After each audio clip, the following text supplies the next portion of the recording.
एकादशी है। कौन सी? देव सोनी। कल देवता सो जाएंगे। पर कितनी आश्चर्य की बात है ना, लोग कहते हैं देव सोनी एकादशी मतलब देवता सो जाएंगे।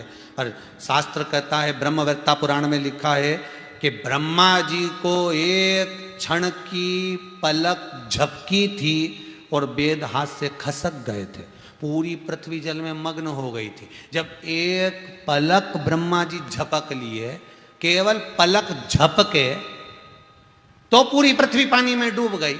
और अपन कह रहे देव सोनी एकादशी पे देवता सोएंगे ना, देव उठनी पे उठेंगे। 4 महीना अगर सो गया नहीं तो जितने अपन है नहीं सब ऊपर मिलेंगे। वो सोता नहीं है, वो दिन रात जागता। बस एक लीला है भगवान की जो भगवान करते हैं। अपना कार्यभार, भगवान विष्णु अपना कार्यभार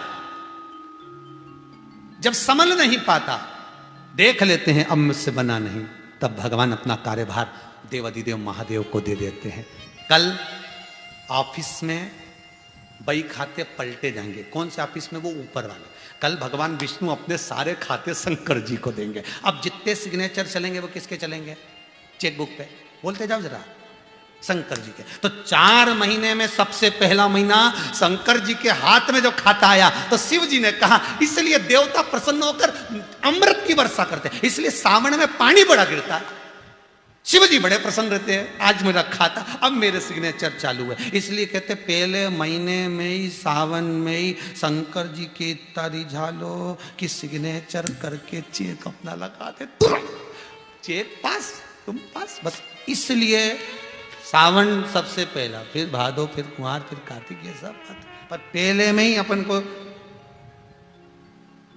शुरू में ही अगर बढ़िया जो खाना है ना दुल्हन के हाथ से, साहब रबड़ी बना ला बेटा, जा रसगुल्ला बना ला, जा ये बना ला है, बाकी के फिर बाद में तो बनाएगी, बेवकूफ़ भी बना सकती है। कोई जरूरी है कि भजिया ही बनाएगी है? वो तो पर शुरू में जब मान सम्मान आनंद, तो शिव पहले बार में अगर आपको दे रहे हैं तो श्रावण का महीना का आनंद पाओ। शिव महापुराण की कथा कहती है, एकादशी के दिन गंगा के जल में मात्र 7 बेलपत्री डालकर जो नंदीश्वर भगवान, अर्थात जो शंकर जी के शिवलिंग के सामने नंदी होता है, उस नंदी के चरण पर गंगा का जल चढ़ाकर बेलपत्री शिव पर समर्पित कर देता है, उसके घर में रुपया रुकना चालू हो जाता है। फिर वो गलत जगह पर नहीं जाता, गलत स्थान पर वो धन जाएगा ही नहीं। बेटा अगर व्यसन में पड़ा हुआ है, मदिरा पान में पड़ा हुआ है, मांसाहार में, जुए आदि में जा रहा है, तुम्हें लग रहा है कि मेरा बेटा गलत मार्ग पर जा रहा है, ये मित्र दोस्ती गलत हो रही है, वो सही जगह पर आ जाए।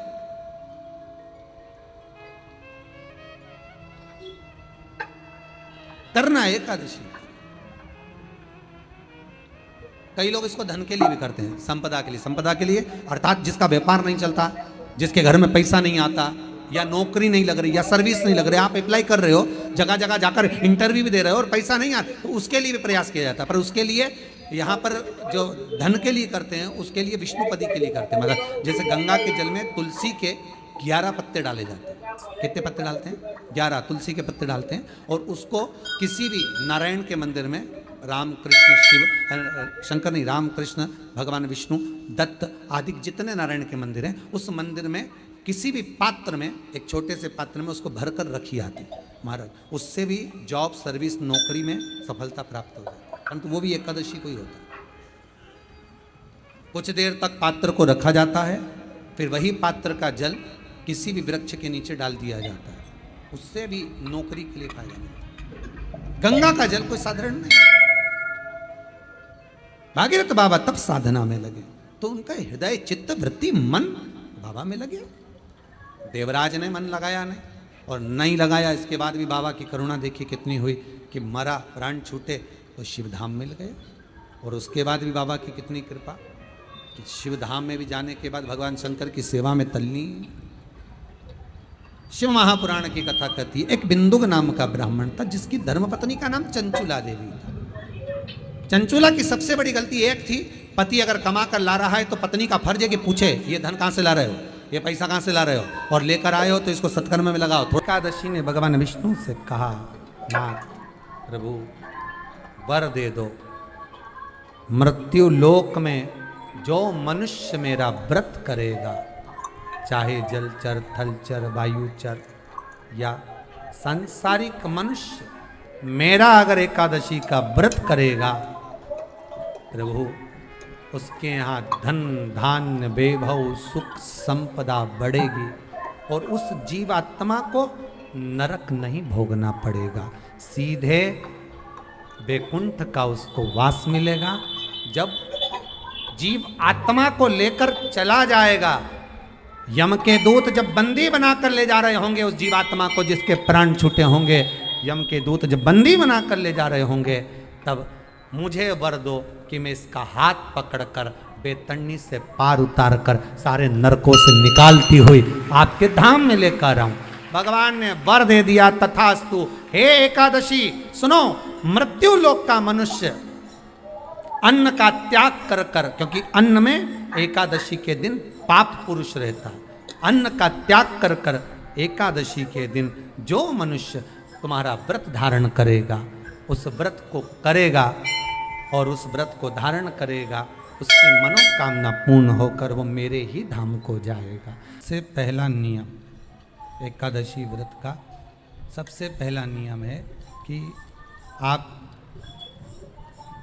जिस दिन व्रत करो उसके एक दिन पहले भक्ति का संचार इस हृदय में करो,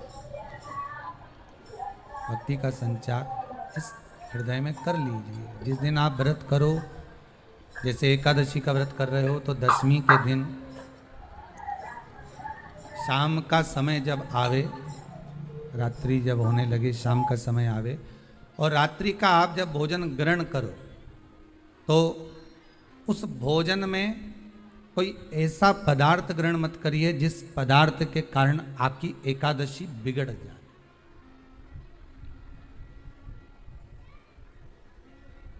कोई बेकार भोजन हमें ग्रहण नहीं करना, श्रेष्ठ भोजन ग्रहण करिए दशमी के।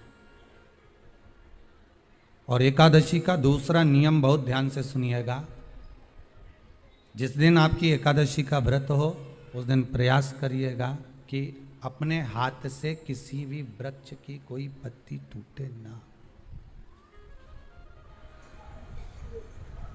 अपने हाथ से किसी भी वृक्ष की, पौधे की, किसी भी वृक्ष की पत्ती अपने हाथ से ना टूटे। बहुत ध्यान दीजिएगा महाराज। एकादशी का ये दूसरा नियम है कि अपने हाथ से किसी पौधे की, किसी वृक्ष की, किसी डाली की कोई पत्ती ना टूटे, इसका प्रयास करिए।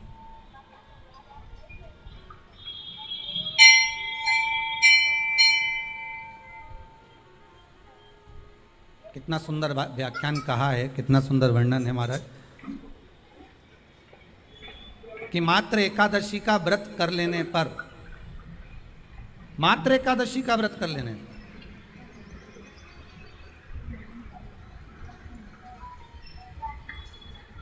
जो पूर्व में किया गया हमारा पाप कर्म है, हमने किसी जीव की हत्या करी है, हमने किसी को कष्ट प्रदान करा है, हमने किसी को अपशब्द कहा है, हमने किसी को ताने दिए, हमने किसी को आड़ा टेढ़ा कहा है, हमने किसी को गालियां दे दी है, मात्र एकादशी का व्रत ही कर लेने पर ये सारे जो दोष हैं वो समाप्त हो जाते हैं।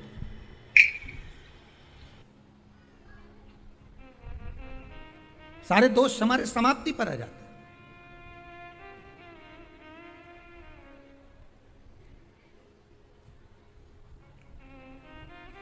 अब एक विचार करिएगा थोड़ा सा अपने मन में, अपने चित्त में, अपनी वृत्ति में एक बात उतारिएगा, एक अपने मन में एक बात को उतार कर रखिएगा कि आप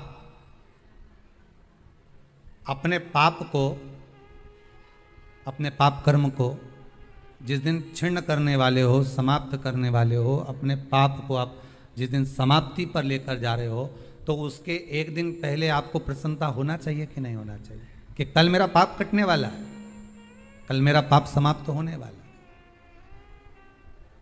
जो मैंने पाप कर्म करा है वो समाप्त होगा, जो मैंने पाप कर्म करा है वो कल समाप्त हो जाएगा। तो एक दिन पहले आपके चेहरे पर प्रसन्नता हो कि ना हो?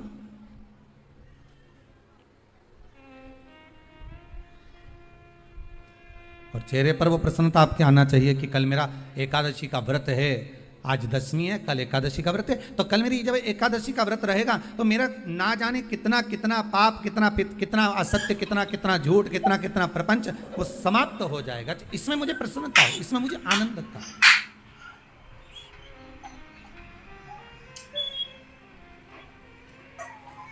तो क्या कहा गया कि प्रयास करिएगा कि एकादशी के दिन कोई वृक्ष की, कोई डाली की, कोई कोपल की कोई पत्ती ना तोड़ी जाए। क्यों?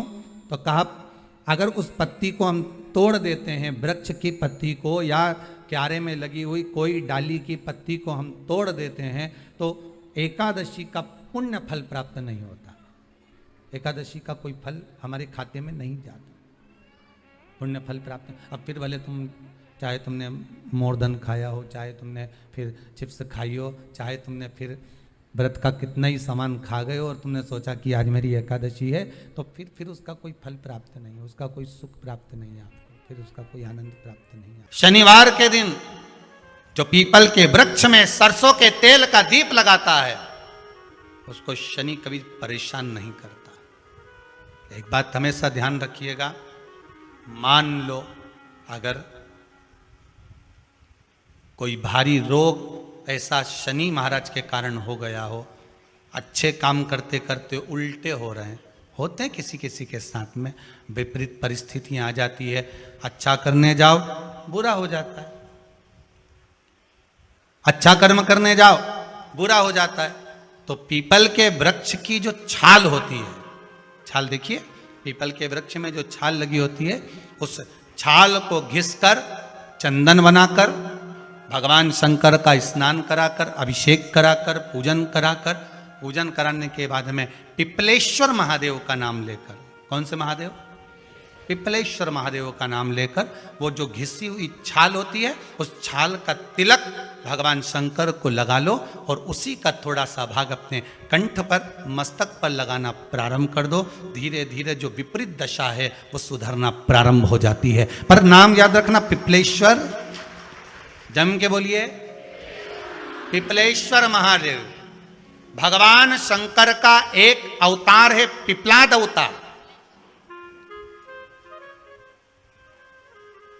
पिपलाद अवतार